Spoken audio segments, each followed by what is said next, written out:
আমরা যেটা শিখবো সেটা হচ্ছে টিউপেল। জাস্ট একটুখানি খুব শর্টে একটা খুব টেকনিক্যাল জায়গা, এবং এটা যে কোনো এক্সামে কোয়েশ্চেন, শর্ট কোয়েশ্চেনে আসে, বা এটা দিয়ে আউটপুটও দেয়, ঠিক আছে, বা এরার কারেকশানও দেয়।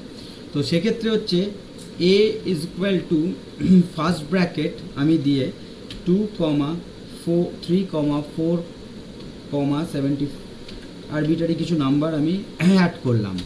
তো প্রিন্ট এ করলাম। এটা কি করবে? একটা টুপেল, এটা টুপেল তো একদম শিওর? সবাই রেডি? এটা টুপেল তো? হ্যাঁ স্যার। রাইট, এটা টুপেল। ঠিক আছে, ফার্স্ট ব্র্যাকেট আছে, এটা টুপেল, রাইট। আচ্ছা, এবার এটা টুপেল কি না তার জন্য আমার পাইথন কি বলছে, বলছে যে তুমি একটা কাজ করতে পারো, তুমি যদি প্রিন্ট করো TYP বলে, এটা জেনে রাখো, এটাও কিন্তু পরীক্ষায় শর্ট কোশ্চেন আসতে পারে। টাইপ ফাংশন, টাইপ ফাংশন হচ্ছে ডেটা টাইপটা কি সেটা দেখানোর জন্য, ঠিক আছে? ওকে, ডেটা টাইপটা কি আছে সেটা দেখার জন্য। এখানে ডেটা টাইপ সবকটাই ক্লাস হিসেবে কাউন্ট হয়, তার জন্য এখানে কথাটা ক্লাস আসবে, ঠিক আছে? ক্লাস টিউপেল, তার মানে এটা টুপেল, এটা পরিষ্কার, মানে টাইপ কি সেটাও চলে এলো, ক্লাস টিউপেল, রাইট? ওকে ওকে, আচ্ছা, এইটা এলো তো। এইবার এখানে আমি ভ্যালুগুলোকে মুছে দিলাম, মুছে দিয়ে আমি শুধুমাত্র ফার্স্ট ব্র্যাকেটে একটাই ভ্যালু রাখলাম। এইবার এইটা কি হয় দেখি, ঠিক আছে? এ বাবা, এটা কি হলো? ইন্টিজার হয়ে গেল নাকি? ফার্স্ট ব্র্যাকেটে রাখার পরেও কি হলো? এটা ইন্টিজার হয়ে গেল তো, কিন্তু এটা টুপেল হলো না কেন? ডেটা টাইপটা চেঞ্জ হয়ে গেল তো। ওকে, আচ্ছা, এইবার আমরা একটা টুপেলে আবার দেখাচ্ছি। ধরে নাও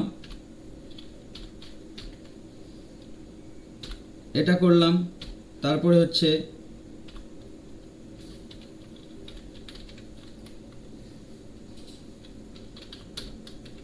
স্যার করলাম, তারপরে করলাম হচ্ছে একটা নাম রাখলাম, ঠিক আছে? ওকে, তো এইভাবে আমরা যদি করি তাহলে এটা কি দেখায় দেখি? এটা কিন্তু আবার টুপেল দেখালো, রাইট? টুপেল দেখালো। আবার আমরা দেখি, এটাকে আমি ডিলিট করে দিলাম, একটাই ভ্যালু রাখছি, ফার্স্ট ব্র্যাকেটই আছে, ঠিক আছে? এ বাবা, এটা কি দেখাচ্ছে? ক্লাস str, ঠিক আছে? str মানে একটা স্ট্রিং দেখাচ্ছে, স্ট্রিং হিসেবে নিয়ে নিয়েছে একে, ঠিক আছে? আবার যখন আমি এটাকে 67 কিছু একটা ভ্যালু দিলাম, তখন সেটাকে ইন্টিজার হিসেবে নিয়ে নিল। তার মানে ফার্স্ট ব্র্যাকেট দিলেও কিন্তু ও আর নিচ্ছে না। কি নিচ্ছে না? টুপেলে নিচ্ছে না। এইভাবে কিন্তু তোমাকে প্রশ্ন আসতে পারে, ঠিক আছে? তাহলে এই ডেটা টাইপটা কি হবে এবার দেখবে, এটাকে বলে এন্ড কমা। এইবার যদি আমি এখানে এন্ড কমা দিয়ে দিই তাহলে কিন্তু আবার টুপেল দেখাচ্ছে, একটাই ভ্যালু রেখেছি তাহলে আবার টুপেল দেখাচ্ছে। আবার যদি আমি এখানে এখানে যদি রাজা দিলাম একজনের নাম, সেটা যদি এন্ড কমা দিয়ে দিই তাহলে আবার দেখাচ্ছে, দেখো টুপেলই দেখাচ্ছে, রাইট? টুপেল দেখাচ্ছে, টুপেলই দেখাচ্ছে।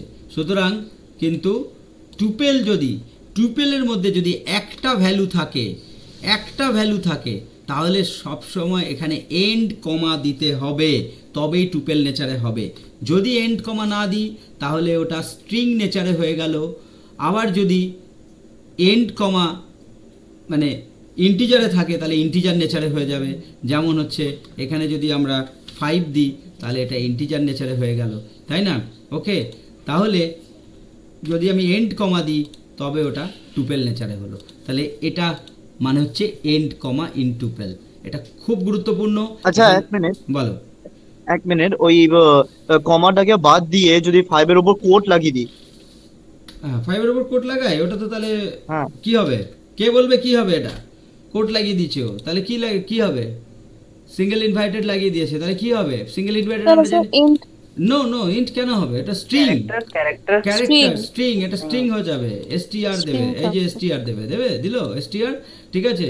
কেন দিল? কারণ হচ্ছে সিঙ্গেল ইনভার্টেডে দাও তখন ওটা আর নাম্বারের নেচারে নেই, মানে 5 + 5 10 হবে না, তখন 5 + 5 মানে হচ্ছে ওখানে একটা স্ট্রিংয়ের ক্যারেক্টার, স্ট্রিংয়ের মতো কাজ করবে। কেন এখন কি হবে সেটা বললে আবার অনেক কোশ্চেন চলে আসবে, আমি বললাম না আনসারটা।